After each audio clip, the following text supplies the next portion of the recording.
বলছে কোনো সমকোণী ত্রিভুজের সমকোণ সংলগ্ন বাহুদ্বয় 6 সেমি 8 সেমি হলে অতিভুজের দৈর্ঘ্য কত?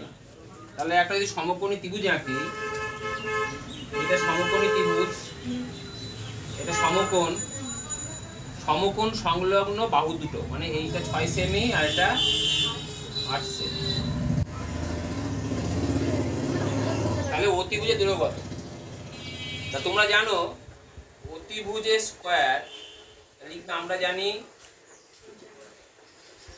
অতিভুজের স্কয়ার সমান লম্ব স্কয়ার প্লাস কি ভূমি স্কয়ার, বা অতিভুজ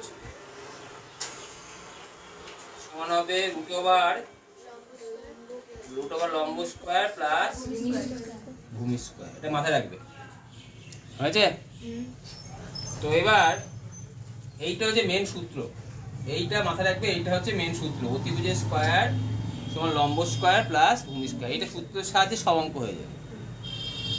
অতিভুজ বের করার সূত্র কি? রুট ওভারের মধ্যে লম্ব স্কয়ার প্লাস ভূমি স্কয়ার। লম্ব কত?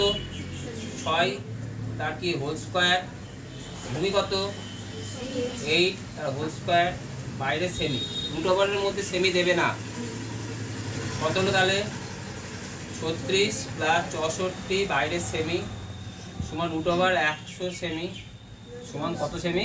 10 সেমি। উত্তর লিখে দেবে অতিভুজের দৈর্ঘ্য 10 সেমি। ঠিক একইভাবে আর একটা অঙ্ক দিচ্ছি, এই কোন সমকোণী ত্রিভুজের সমকোণ সংলগ্ন ওই 6 সেমি 8 সেমি জায়গা দিলাম 20 সেমি আর একটা দিলাম 15 সেমি, হলে অতিভুজের দৈর্ঘ্য কত? বুঝতে পারলে? এটা নিজে নিজে করার চেষ্টা করো।